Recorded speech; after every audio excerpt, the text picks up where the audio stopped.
And starting us off will be Mr. McLean with 5 minutes.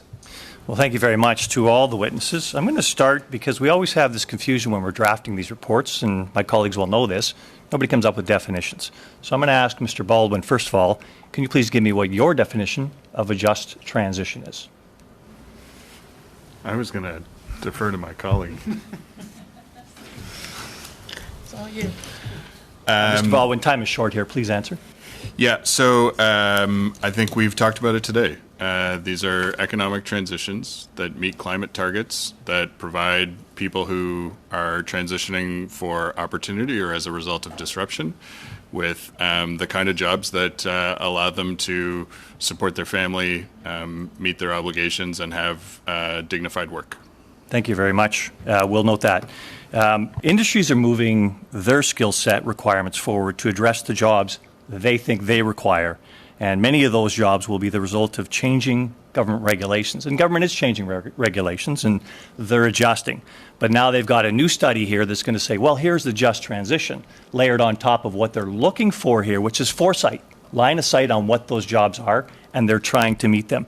Tell me how your activities through this collective bunch of organizations here is actually helping with that process as opposed to actually layering in another bureaucracy on that. Mr. Baldwin. Sure.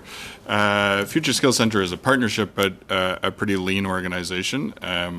We referred to a number of research activities, including in partnership with the conference board, that are starting to identify where those transitions are, where opportunities are in the future, both for workers and industry, as well as the skill requirements. And we are leaning in further to that through some partnerships that will be announced in the coming months to try to get below kind of national level projections into some sectoral and regional ones as well. Well, thank you very much. And I noticed, because I'm accustomed to provincial governments identifying the skill sets, skill gaps in their regional economies, and filling those skill gaps with their post-secondary institutions at the provincial level. And there's colleges, there's technical institutions, there's universities, and the governments provincially work with those institutions and spend a lot of money at it, I should point out. And now I see your organizations that the federal government is funding to excess of $380 million through FTQ to do what is really an overlap of the same thing. In addition, many of these organizations around the table are funded for hundreds of millions of dollars more in order to kind of do this. And you're all working hand in hand. So this is a expensive, non-productive bureaucracy, in my opinion, and my constituents are going to say, what is the value for this work you're doing when it's really just spinning paper with no real eyesight on the outcome here? So last question for you, Mr. Baldwin. That'll be my last question. If you can just sort of say why you don't see this as a direct overlap of what's already being done at the provincial level to address the jobs of the future. So we work very collaboratively with provincial and territorial governments across the country, as well as with local partners to identify what their needs are. So our approach is not to go into communities and tell them what they need. It's to go and listen and work with them to try to support that. We're supporting a number of initiatives that are designed to test how we can do things like support people moving from one sector to another or one occupation to another more rapidly to maintain good work or find new opportunities.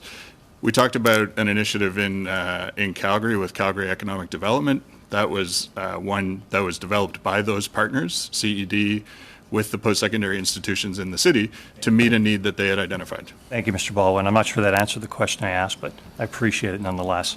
I'll go to Eco-Canada here. Eco-Canada, you got a submission, and thank you very much for a very good submission, where you talk about providing $144 million in wage subsidies to produce 14,000 wage-paying jobs.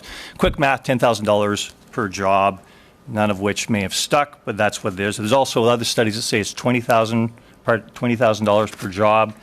But, the limited jobs you're actually talking about here are, there's very few jobs that you can identify where we're going forward in the equation. Tell us, Mr. Nielsen, where you think this gap of old jobs versus new jobs are, because Conference Board says there's 27 jobs in the new green economy for every 100 jobs we're going to lose in the other economy.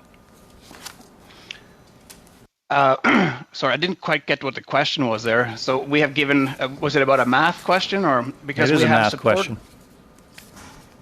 Yeah, so we have we offer up to $20,000 in wage subsidy placements to support in job creation and in training, but that the average might be lower because sometimes the jobs don't last for the full 12 months, so they're shorter in duration. Therefore, the average might be lower if that's what you refer to in the 10,000 versus 20,000 potentially. The sector, the environmental sector, has grown at such a tremendously rapid rate that we need to do whatever we can to support job growth.